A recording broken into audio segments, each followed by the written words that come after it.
Sir 'Saif Ali Khan' పై దాడి ఒక సంచలనం అయితే, ఇప్పుడు కొత్తగా ఒక విషయం వెలుగులోకి వచ్చింది సార్. ఏంటంటే 'సైఫ్ అలీ ఖాన్' ఆస్తులు దాదాపు 15,000 కోట్లు గవర్నమెంట్ స్వాధీనం చేసుకుంటుంది అని. ఎందుకని అసలు గవర్నమెంట్ ఆయన ఆస్తి స్వాధీనం చేసుకుంటుంది? అలాగే ఈ కేస్‌కి, ఈ ఆస్తులకి ఏమైనా సంబంధం ఉందా సార్?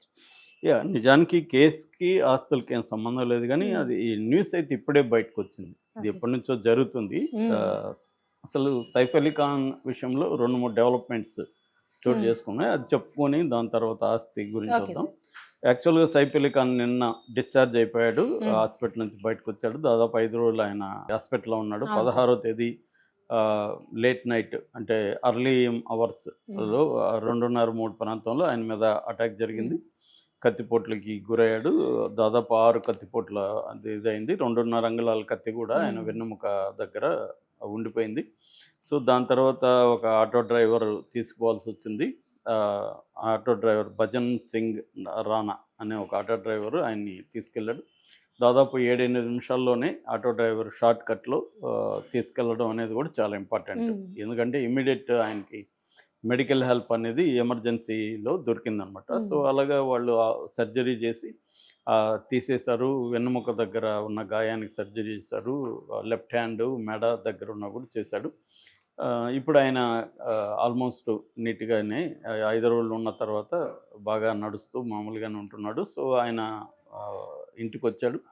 వచ్చిన తర్వాత ఈ ఆటో డ్రైవర్‌ని పిలిపించి ఆయన హగ్ చేసుకొని ఆ అబ్బాయికి థాంక్స్ చెప్పి హ్మ్. ఎందుకంటే అంత త్వరగా మామూలుగా అయితే చాలామంది గాయపడి ఇట్లా ఉన్నోళ్ళు అవును సార్. మా ఆటోలో వద్దని హ్మ్. తీసుకెళ్ళిపోతారు. రక్తం అదంతా భయపడతారు. హ్మ్. భయపడతారు. హ్మ్.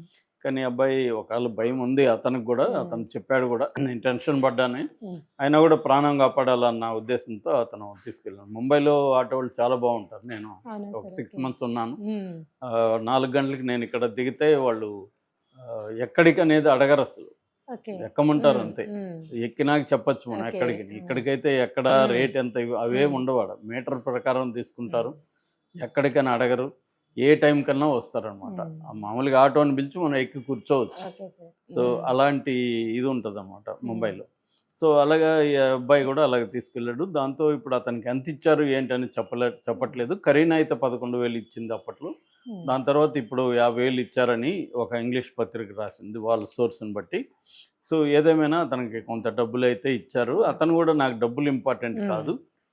నేను డబ్బుల కోసం ఈ పని చేయలేదని చెప్తున్నాడు అతను. నాకు డబ్బులు అడుగుతున్నారు. హ్మ్. నీకెంత ఇచ్చారంటే, నాకు డబ్బులనేది ఇంపార్టెంట్ కాదు. వాళ్ళు ఎంత ఇచ్చినా నాకు నేను హ్యాపీగానే హ్మ్. తీసుకుంటాను. నాకు అదేం నేను డిమాండ్ చేయను అనేది కూడా అతను చెప్పాడు. సో, ఆ రకంగా అతను కూడా పాపులర్ అయ్యాడు. సో, అది ఒకటి. రెండవది ఇతన్ని పొడిచిన అతని మీద కూడా కొన్ని విషయాలు బయటకొచ్చాయి. అదేంటంటే అతని పేరు షరీఫుల్ ఇస్లాం షహజాద్ ఆ అబ్బాయి హ్మ్. పేరు. బంగ్లాదేశ్ నుంచి వచ్చాడు. హ్మ్. యాక్చువల్‌గా బంగ్లాదేశ్ నుంచి మే 2024లో ఇండియాకొచ్చాడు. హ్మ్. ఇతను వచ్చిన విధానం గూడా ఇంట్రెస్టింగ్‌గా ఉంది. ఓహ్! ఇతనేందంటే టోటల్‌గా నలుగురు ఏజెంట్‌లను మారుస్తూ వచ్చాడనమాట. హుహు. ముందు మేఘాలయ చేరాడు. హ్మ్. బంగ్లాదేశ్ నుంచి బార్డర్‌లో మేఘాలయకి చేరాడు. అక్కడ మేఘాలయలో చేరడానికి ఒక ఏజెంట్‌కి 4,000 ఇచ్చాడు. అక్కడి నుంచి మేఘాలయలో డాకీ నది అంటారు. ఆ డాకీ నది దగ్గరికి చేర్చారనమాట. హ్మ్. అక్కడ ఇంకొక ఏజెంటు. అక్కడి నుంచి ఓహ్! కలకట్టాకి ఆ ఏజెంటు మేఘాలయ డాకీ నది దగ్గర నుంచి కలకట్టాకి చేర్చారు. హ్మ్. ఇక్కడి నుంచి ఇంకొక చేర్చడానికి ఆయనకి మళ్ళీ 3,000 ఎంతో ఇచ్చాడు. హుహు. సో, 7,000. మళ్ళీ కలకట్టా నుంచి తన ఐడియా ఏమంటే ముంబైలో ఎవరో తెలిసినోళ్ళున్నారు ముంబైకి రావాలి. హ్మ్. సో, మళ్ళీ ముంబైకి అక్కడి నుంచి ఒక ప్రత్యేక బస్సులో పంపించడానికి ఇంకొక ఏజెంటు 4,000 తీసుకున్నాడు. హ్మ్.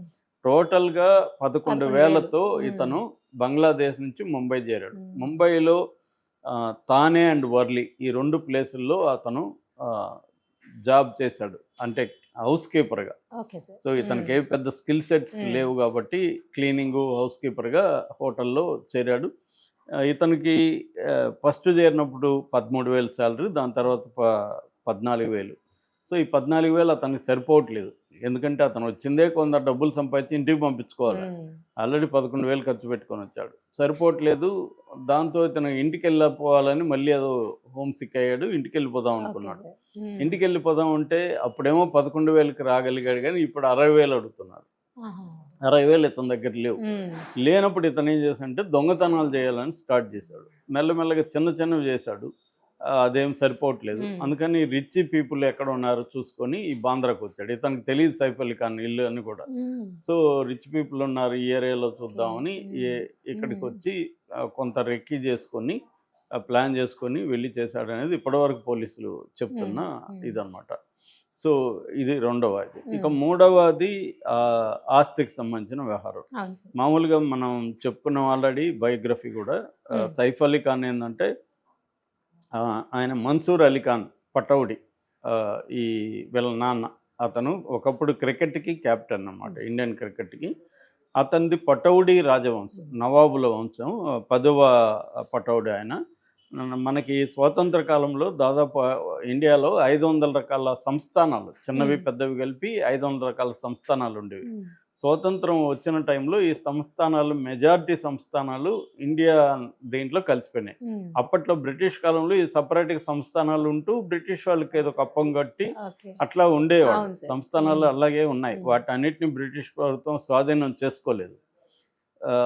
కానీ ఇండియన్ గవర్నమెంట్ స్వాధీనం చేసుకునేది, సంస్థానాలని రద్దు చేసింది. కొంతవరకు భరణాలు ఉండే, ఆ భరణాలను కూడా తర్వాత కాలంలో రద్దు చేశారు. అయితే ఇక్కడ పటౌడి ఫ్యామిలీకి సంబంధించిన ఆస్తులు చాలా ఉండిపోయినాయి. ఇతను సైఫ్ అలీ ఖాన్ వాళ్ళ బామ్మ, ఆమె చాలా జమీందారు ఫ్యామిలీ ఆస్తులు ఉన్నాయి ఆమెకి.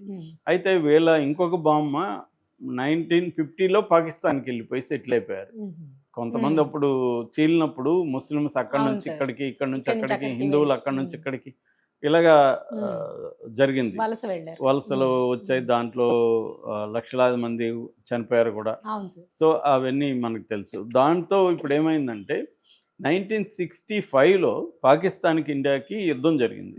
యుద్ధం జరిగినాక ఇండియన్ గవర్నమెంట్ ఏంటంటే ఒక చట్టాన్ని తీసుకొచ్చింది. అదేంటంటే ఎనిమీ ప్రాపర్టీ యాక్ట్, ఆ చట్టం పేరు. అంటే పాకిస్తాన్ ఎనిమీ కాబట్టి పాకిస్తాన్లో ఉన్న వాళ్ళ ఆస్తులు ఇక్కడ కానీ ఉంటే ఆ ఆస్తుల్ని గవర్నమెంట్ స్వాధీనం చేసుకోవాలి. దీన్ని ఎనిమీ ప్రాపర్టీ యాక్ట్ 1969 అంటారన్నమాట. 69లో వచ్చింది. ఇప్పుడు ఈ చట్టం ప్రకారం ఎక్కడెక్కడ ఎవరెవరు ఆస్తులు ఉన్నాయో లెక్కలు తీయడం మొదలుపెట్టారు.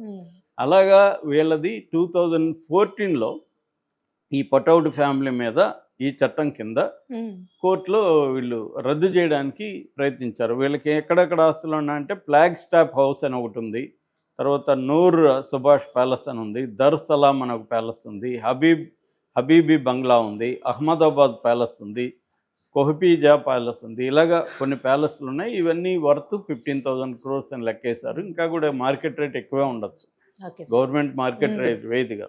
సో అలాగా ఈ 15,000 crores ప్రాపర్టీని స్వాధీనం చేసుకోవాలనుకున్నప్పుడు సైఫ్ అలీ ఖాన్ దీనికి ఇప్పుడు వారసుడుగా ఉంటున్నాడు ఈ టైంకి. సో సైఫ్ అలీ ఖాన్ దీని మీద కోర్టులో కేసు వేశాడు. కేసు వేసినప్పుడు కోర్టు దీన్ని సపరేట్గా దీనికి ఒక ట్రిబ్యునల్ కూడా పెట్టారు ఇలాంటి ఆస్తులకి సంబంధించి. ఆ ట్రిబ్యునల్లో అప్పీల్ చేసుకోమని జనవరి 12